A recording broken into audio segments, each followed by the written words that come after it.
Guys, welcome to a very, very special episode of The Ed Factor, where we have the legend, the man himself, Mr. Blaze Bayley. Hello. Blaze, first and foremost, thank you so much for giving us a few minutes of your time. You're about to rock Belfast, and can we just say how delighted we are to see you looking so healthy, so Thank fit you. and well. We really are delighted. It's a Iron Maiden anniversary gig. Yeah, we've done a few of these over the years. This is 30th anniversary. And what I like to do is these old songs, they're like old friends. And it's nice with the voice I have now, which is quite a bit different to the voice I recorded the songs with. It's nice to sing them with the voice I have now, which is a little bit bigger, and I've got a lot more control. Yes. There's more to my voice now. A bit more depth and a bit more vibrato. Well, that's for you to say. And we like to do it, and the arrangements are different as well. We're not copying a record or anything. It's like, okay, my style is, what is the song? What's the core of the song? That's what we're doing. So if you know the record, then you come and hear our version live. What you're hearing is our best live version that will hopefully hold the spirit and emotion of that song and give you a little bit more intensity than is on the album. And it's as simple as that. We're not straying too far from it. It's very close in some places, and hardly really anybody ever notices the difference. But to us, that's a good thing. We want you to have this emotional experience. And let's face it, some people have known these songs and been playing them for 30 years. They know them better than me. Yes. So we want to connect with that, but also bring a new intensity that's just, you can't have that on the album. And one of the things that Steve Harris and I always used to talk about is, it's almost impossible to do this. People have tried it. Is, you know what, if you could just get rehearsed up and play your new songs live, you would get the connection between the band. That would be a great way to do your new songs. That was how you did a lot of the early recording. That's Yeah, Factor merged yeah. wasn't it? So that's something that's very, very interesting. And what we feel we're doing is going, all right, Como Estas Amigos. Oh, brilliant. Oh my God! Yeah.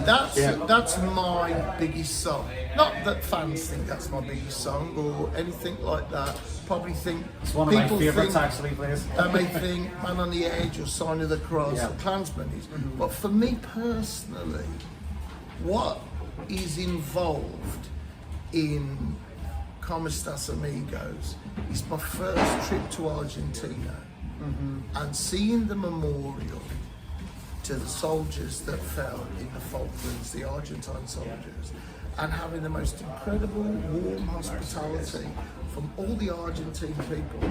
And you think, you can't even imagine having a punch-up, let alone a war. Yeah, that's the amazing thing about music, that a song Yeah. can have this connection to you And personally.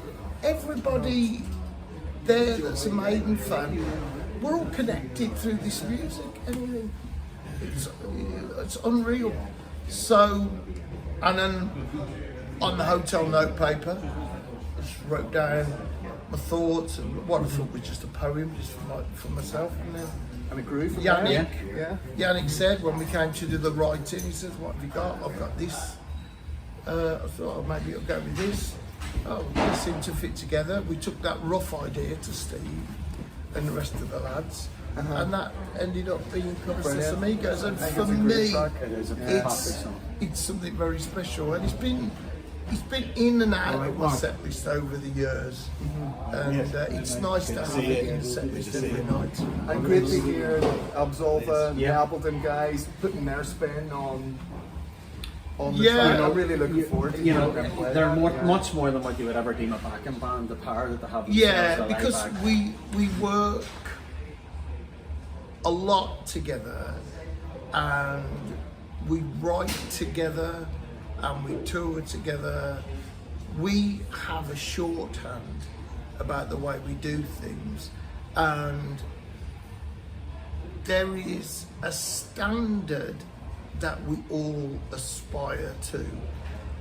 And you can work with different people, and this happens to lots of different bands, and you'll find that people go, well, he's just not pulling his weight in the band, he's not, you know.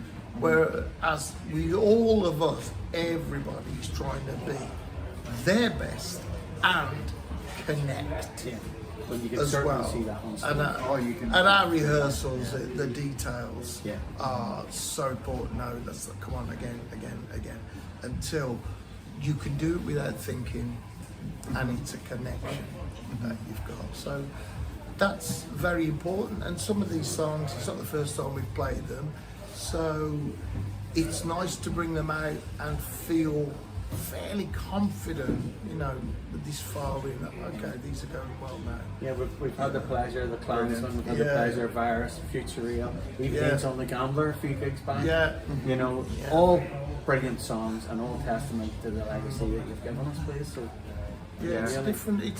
It's only 2 albums, and for some people, those are the only 2 albums that count. At all, out of anything I've done. But we've done, I think, 7 albums now with Wolfsbane. And I've done 14 albums of my own since Maiden. Absolutely. And you go, that's 2 albums in 5 years out of a career of about, you know, 40 years. One of our episodes that we're coming up to is the Silicon 7. We can't wait to do that. Intense Dimensions, another one, and it's a real highlight. And even more with them, and we can't wait to hear the new album. Really looking forward to Well, I hope you like it. Oh, well, we like what we've heard so far. So you get people that come and go, they say, last time I saw you was 1996. I've done all these albums, I've toured with everyone, and that is what. But you're you know, still here. Some people, they go, oh, I'll check out the new album. And then some people will go, I only like things from the 80s. Go, my albums are from the 90s, but you're here. How does that work?